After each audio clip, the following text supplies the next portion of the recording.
When ego dissipates entirely, one enters the second half of life. You become like a wandering monk, an oracle of knowledge of non-being, a non-entity, of being without an ego. Your ego creates so much dysfunction in your life that you'll literally adapt to the dysfunction and become an egotistical being. You have to really understand the difference between growing up and waking up. Living in awareness gives you the ability to see things for what they are. The brutality of the unconscious mind puts you in a destructive place without you even knowing or understanding how destructive and dangerous you are. Imagine that. Imagine you being unaware of how dangerous you are. You have so many defense mechanisms controlling you, convincing you that your normalcy is pure. You live in repression. You'll suppress reality and will not allow your true thoughts to even become conscious. Imagine what that does to society. Imagine what that does to young children that trust you, someone that depends on you and loves you.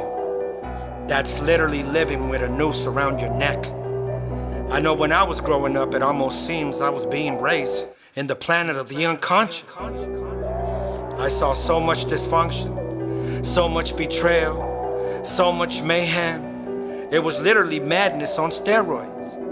Young men and women getting killed, people overdosing from drugs, cultures killing each other off, committing soul suicide over and over, taking ownership of street names and territories that don't even belong to them, learning how to spell hate before they learn how to spell love.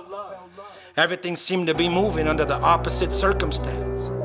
People meet each other wearing their best clothes, their best perfume, their best cologne, reciting their best lines, using smile and charm to slither into each other's space. Once the facade wears off and who you really are shows up, people want nothing to do with each other. This is where the madness gets worse. If you don't hold yourself internally sacred, you'll end up in an internal and external disaster. You can't grow if you don't respect yourself. So many words are thrown around so loosely. Love, especially. I love you. I love you under my conditions. I love you if you behave the way I want you to. If you love me, you'll do this and that for me. That's not love. Respect. When I was growing up, respect was based on being tough, being mean, getting into fights, carrying weapons, going to jail, being an alcoholic, dealing drugs, having a reputation for trouble. That's not respect.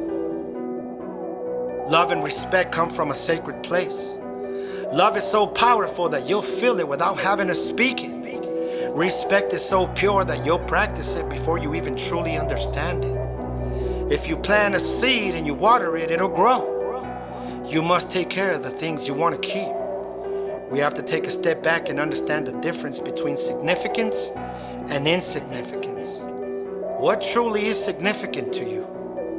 What is your true objective? Do you want to speak like a leader and not behave like one? Do you want to continue to say you're okay when you're not okay? You know, it's okay to not be okay.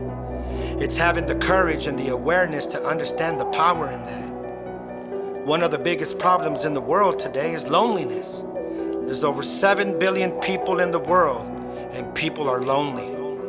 People have become suppressed and depressed by emotional abandonment from childhood, parents, relationships, and all these other beautiful words that are being mishandled and misplaced.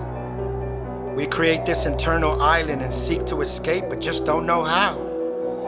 If you can only respect and acknowledge the basis of life, then you become blissful. But if you don't, you become miserable. Being responsible is to take ownership of your life. It means you have taken the first radical step to becoming a complete human being, fully conscious and fully human, and taking responsibility and beginning the journey towards a conscious living.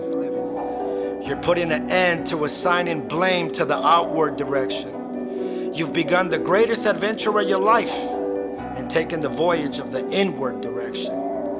When you dig deep, when you understand the beauty of authentic self-acceptance, when you truly believe the importance of self-love, then you'll make yourself available for unconditional love to manifest and caress your spirit.